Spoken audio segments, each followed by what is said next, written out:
And then cartoons, Heidi. Is that a word? Heidi. Excuse me? Yeah. Heidi. No idea, right? This This lovely girl that lived in the Haiti? Swiss Alps or something. Never. Heidi. Heidi. Heidi. Is that Heidi or Heidi? Potato.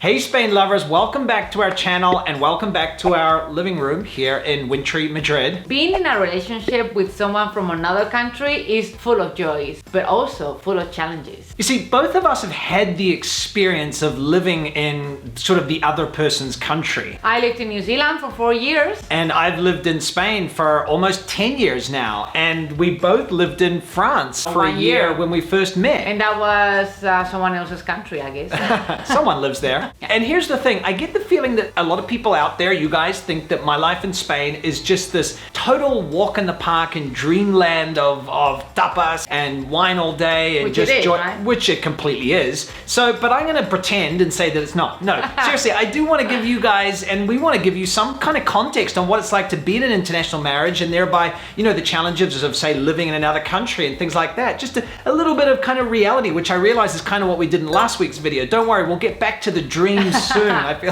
this is not planned. Sorry. Plus, tomorrow is our 10-year wedding anniversary, so we said, hey, why not? Why not make a video to celebrate all about our marriage? So we've divided this video into 5 areas and we've called them Where Do You Live?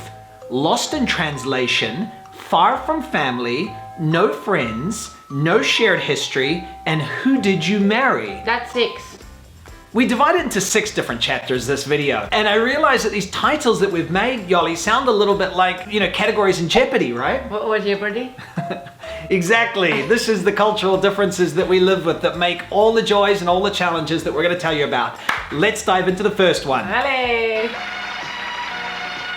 Welcome back. This is it. Final Jeopardy for the championship. So number 1, where do you live? This is the big one when you marry someone not from your country. You've got to live either in your country or in their country or in a third country. And so this can obviously create a lot of conflict. Now, it can also create a lot of opportunities and joys. In my case, I love living in Spain. So it can swing in roundabouts. But I think to give people some context, Yoly, why don't you tell them our story in the different countries we've been in? Oh, let me tell you our story. Our love story. Our love story. So we fell deeply in love in Toulouse, in France, a long time ago, about 14 years ago. We spent there together, living together, sort of 6 months. I moved in after 4 days. Yeah, Yoly had heating, I didn't. Then we moved briefly to Madrid for 6 months, and then we decided to move to New Zealand. And we didn't really have a date to come back, right? It was like, no, we're moving to New Zealand. Yeah. My mom wasn't that happy about it. So we spent 4 years in New Zealand, and then about 10 years ago, we moved back to Spain. So we've been here for 10 years now. Have you got all that? We're going to be doing a test at the end. You know, as I mentioned in our case, this whole where do you live thing has been relatively straightforward in terms of the Spain context, because while we were living in New Zealand, we both agreed that we wanted to come back to Spain. Sure. But that does mean, Yoly, that you spent 4 years living in New Zealand. Yeah. And there were some struggles for you there, not living in your country of preference in a way. Yeah. So what was that all about? I mean, I loved it at first, I guess, and I love being abroad. I love to be a foreigner. I love that feeling of being different and also of discovering new stuff all the time, learning so much, you know, your brain is like, whip, whip, whip, whip, whip, whip. But then by the second year, I did start to feel a little bit homesick, missing friends, missing family, you know, just by being so very far away also. Yeah. Spain and New Zealand, opposite sides of the world. Totally. So pretty far. And so I think the thing is, like, obviously I wanted to come back to Spain. If I hadn't,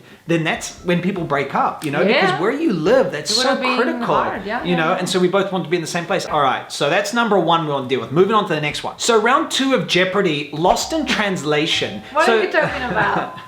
We need to watch Jeopardy sometime. Okay. And in this one, you know, you're going to move to a country in an international language. Someone's going to be possibly in a place where you don't naturally speak the language. And that, in terms of the pros, can be just this wonderful experience, right? You have the opportunity to learn a new language. Every day is an adventure. And I feel like that makes you smarter. It must, like if your brain is a muscle, it's going constantly. Well, there's studies that show, it prevents cognitive decline by learning a language. So there's that wonderful sense of exhilaration constantly. But that's one side. There's also the other side, right, Yoly? Right, yeah, there's a few cons, right? You make mistakes, of course, when you're speaking. You don't understand 100% of what people are saying. you miss nuances. It kind of makes you feel like an idiot, you know? That's not great. Also, I mean, I remember when we were living in New Zealand, I felt like I wasn't 100% myself in English. And that was something that kind of made me sad, and also to think that James's family wasn't seeing the real Yoly, right? The real Yoly. I like that. Well, who is the real Yoly? I totally agree. The whole idiocy thing, I had that when I first met Yoly's mother. It was her birthday, and I didn't speak any Spanish when we first met. We spoke French for the first year that we were together, badly. And so when I first met Yoly's mother, it was her birthday, so I was practicing on the bus ride the whole way to try and say, happy birthday. Literally the whole bus ride. Which is feliz cumpleaños. Still don't say it 100% well. Cumpleaños. Cumpleaños. Cumpleaños. Okay. Cumpleaños. Cumpleaños. Because I get nervous about the last bit, because what I did is I said feliz cumpleaños, which means happy anus day. Sort of. Kind of. I obviously felt like an idiot. You just feel like you're a beta version of yourself. And that's not a nice feeling. And, you know, meeting Yoly's friends in the same way, I'm like, do they know that I'm funny? Because they don't. Did they know that I'm not genius? as funny in Spanish. Yeah, do they realize my brilliance? And that is frustrating when you can't kind of be yourself. It's like you're not your true self, and that's hard, right? So of course, in an international relationship or marriage, when you have different languages, you have to kind of pick a language that you're going to speak in, or not. You know, we started in French, right? Then we switched to English. Then we switched to Spanish. Both. Now we do both. We're all over the map in what we speak, right? So what's an example of what we would say our Spanglish? Pásame esa thingy over there. So like, pass me that thing over there. Yeah, pásame esa thingy over there. Like insane. It's not good. Or have a look at our shopping list. It's, again, all over the show. So there's words in English, words in Spanish, a mix of both. I mean, I even create words in Spanish. So I believed that there was a word which is locuridad, which means craziness. It doesn't exist. It's locura. And we use locuridad in our relationship. I do think it's better than locura. So there you go. Okay, we think I created a better word. So that's good. I will feel frustrated because we're not speaking enough Spanish. And I'll tell you that, why don't we speak more English? Because I'm kind of forgetting it because we're not in New Zealand anymore. But I think what is great, Yoly, is that we have learned each other's language, right? Yeah, I mean, I kind of knew English before I met you. Excuse me. I had no idea of Spanish. But I do speak better English, I think, than when I met you. You got a good Kiwi accent. How do you say fish? Fish. There we go. So we do have friends where they haven't learned each other's language or made that effort to learn some of it, and it does really block, you know, one of them out of the other person's culture. And what I really love about Yoly is that you've always been really kind of strict with me about learning language. And patient. And loving. All of those things. You know, you've really guided me on my journey. And a lot of people ask me for tips on learning Spanish, and Yoly has been my Spanish teacher in a way, but I'm always looking for ideas, right? And so a month ago, I was approached by Rosetta Stone, that you'll have probably heard of, which is a language learning platform, and they were curious about sponsoring a video. So I said, well, let me have a look at the app. I dove in and I was really, really impressed. And I'm happy to say they are sponsoring this video, and I'm proud that they are. So what I was really impressed about by Rosetta Stone is that it's super immersive. Once you're in the language learning part of the app, you don't see any English. And while that might sound kind of overwhelming, it's not. It's kind of like a game. There's just images, there's sounds. It's really from the beginning, but it guides you through the whole thing. So how it works is when you dive into a topic, you will see different themes. You'll see travel, you'll see business. And so you'll dive in, and then they'll have different kind of classes you can do. It's really bite-sized chunks, so you can switch between the app and your laptop or your tablet, so you can use it when you're traveling and do a little 15 minutes here, 10 minutes there. And so what I was really, really impressed though about this is, as well as all the grammar and the comprehension and the reading and listening, there's also pronunciation practice. So with having Rosetta Stone, it will tell you if your pronunciation is wrong. So guys, click the link in the description and you will get discounts on all the Rosetta Stone subscriptions. But the big thing I wanted to tell you about is, by being Spain lovers and watchers of this channel, you will get unlimited access for $199. What that means is you get lifetime access. Can I do Japanese? You can do Japanese. You can do anything, and not just Japanese. You can learn all the languages that are available on the platform. You can learn them. You've got it for your whole life. Click the link, $199. I think that's super cool. All right, let's get back to our troubled marriage. So in these kind of relationships, in the end, you're gonna be far from either both people's families or at least one person's family. And I think, you know, being far from family is probably the hardest part of all of this, That right? was definitely the hardest for me in New Zealand. I was missing like hell. When you're that far away, everything feels just augmented. Everything is big. So any health problems that there was in my family, like my dad catching a cold, was like huge. I would get so very worried. And so, my flip side of that now is that obviously, I really feel for my parents. Yeah. And I have a brother and a sister. My brother lives in the UK. My sister lives in New Zealand. So 2 of the 3, children are outside of New Zealand, on the other side of the world, as you were saying earlier. And it's not like you can jump on a plane and be there. It's 24 hours. It's a lot of time. It's a lot of expense. And so, I do really feel for them, and I miss them a lot as well. Hi, Mum and Dad. Hi.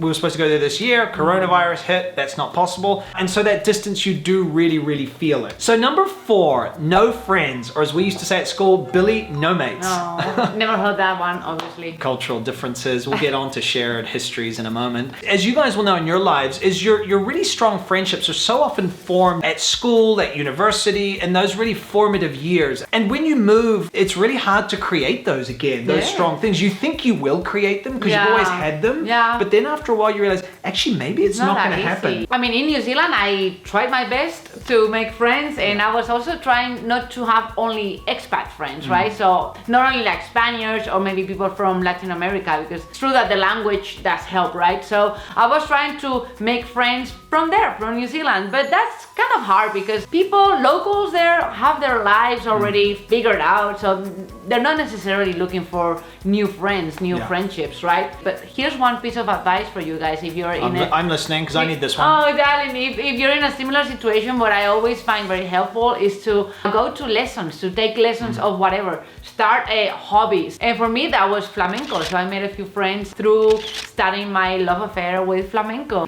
I think that's a really good point, because when people go to learn, they're very open, right? Yes. To new ideas and to new people, and they're a little bit vulnerable. In a very similar situation, like maybe they're doing that actually for the same reason than you are, like not interested in flamenco, I want to make friends.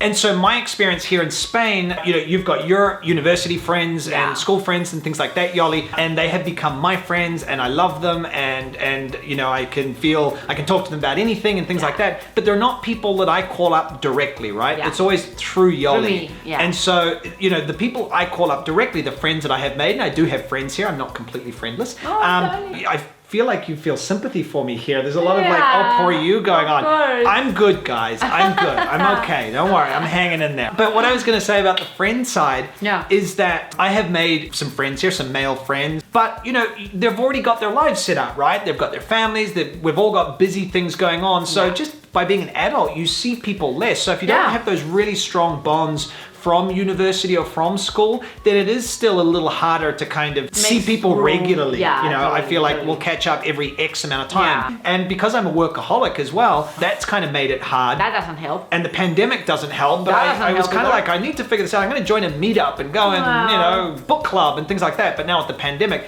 I am actually seeing my friends more now because we're meeting online. So you're seeing them through Zoom. Must fight for the friends. So another challenge is the fact that you don't have a shared history with that person you're marrying or being in a relationship with from another country, because all those things that were formative to you, cartoons you watched, things that happened in the country in your youth, you kind of can't talk about them. Now, obviously there's an opportunity there, and one of the joys is discovering these things from their perspective. So I couldn't think of other examples apart from this, but say New Zealand, I remember watching like the America's Cup when I was like, 17, and we won it for the first time. It was like New Zealand overcoming the underdog, overcoming the United States, and crickets here. Crickets here. No idea what you're talking about. What have you got for me that, Well, in sports, like the Olympics in 1992 in Barcelona, so I do remember watching those in New Zealand. Barcelona! I mean, what I most remember is Montserrat Caballé, Freddie Mercury. Not paying her taxes. No, singing beautifully with Freddie Mercury. Did she not pay her taxes? I think she didn't. Yeah. Anyway, and then cartoons. Heidi. Is that a word? Heidi. Excuse me? Heidi. No idea, right? This lovely girl that lived in the Swiss Alps or something. Never. Heidi. Heidi. Is it Heidi or Heidi? Potato. I've never heard of. What about Paddington Bear? Paddington Bear. What else? Do you know Fraggle Rock? Of course I know Fraggle Rock. Okay, sorry. How did the song go? Vamos a jugar. Tus problemas, déjalos para disfrutar. Ven a Fraggle Rock. I mean, we Ven a Fraggle Rock. didn't watch Fraggle Rock in Spanish. That's a difference. It was in English. You see how you didn't know? Totally different. So apart from Fraggle Rock and Haiti, there can be more serious kind of misunderstandings because of no shared history and things like that. And one that happened to us, well, what was it? You were crying because on the metro. Oh wow, yeah, that was a renowned one. Yeah. This is back in 2006, and I was very angry at Spanish politicians and all the corruption cases that were being discovered around that time. And James started saying how he actually trusted politicians and that not all politicians were the same, and I just thought, he's so naive. Like, who's this person? Like, oh my God, how can you be so naive? Because I come from a country where there's like zero corruption. By the way. So it's interesting how that lack of shared history almost led to you thinking I was a different person because, you know, politics is really fiery in Spain. Exactly. So if you were like, no, politicians are great, it could imply that we have very different political ideologies. Exactly, yeah, I was kind of like guessing that as well. It's like, oh. But then I think that we have actually shifted, and now I believe a little bit more in politicians, a little bit more. And James believes in politicians a little bit less. Oh, do I? I didn't even know that. I think so. Didn't even realize I'd shifted, but that's good to know. I'm letting you know now. Yeah, I'm aware of my shift in political thought. So that aspect of like identity and who did I marry is one we wanted to touch on, because there's an excitement, right, when you're shifting languages and countries, that the roles that you're playing and the personalities a little bit are shifting, and so you're meeting different sides of this person, seeing different sides of them all the time. Like I remember when we moved to New Zealand and I met James again. He was a totally different person. So we have been living together in France, where we were both sort of disempowered in a way that we didn't know how to get things done, bureaucracy, right? You know, every kind of telephone call was like a mission. And you're like, am I going to understand what this person's going to tell me? Am I going to get the piece of paper I need There's to? like all that feeling of like being sort of hopeless a little bit. And so we moved to New Zealand, and here's this man who is like so empowered and like dealing with bureaucracy, and like he was all There's no bureaucracy in New Zealand, by the way, so it wasn't me, it's just New Zealand. And I was like, wow, this man like so empowered, and yeah, it was very different and new to me. And you'd fall in love with like the weak and insipid and disempowered James, and then thankfully you fell in love with the empowered James. And I think what happened, you are my man. And what happened for me at the same time is I noticed Yoly kind of shrink back a little bit as our roles change, and sometimes, you know, we would be in certain situations and I would try and kind of prod Yoly forward, and I feel bad about that now because I didn't realize how kind of disempowered she was feeling until then when we came to Spain, and the opposite happened. Suddenly we flipped roles, and you're, you know, super Yoly, and I'm like, what did he say? You know, can I get this paper? How do I get on the bus? So yeah, if you're jumping into an international relationship, you have to be ready for that your roles are going to shift around a lot, and that can be unsettling. What's the big lesson here? Like, communicate and understand, to be patient with each other? Yeah, very much. Understand where the other person is, in what situation, and how they're feeling. Yeah. And communicate, talk about it. Keep talking, people. Click the videos that are appearing around here if you want to keep hanging out with us at home as we talk about Spain. And if you want to prevent cognitive decline, get that lifetime access to Rosetta Stone and start learning some languages, including Spanish. All right, we'll see you next time. Ciao. Ciao.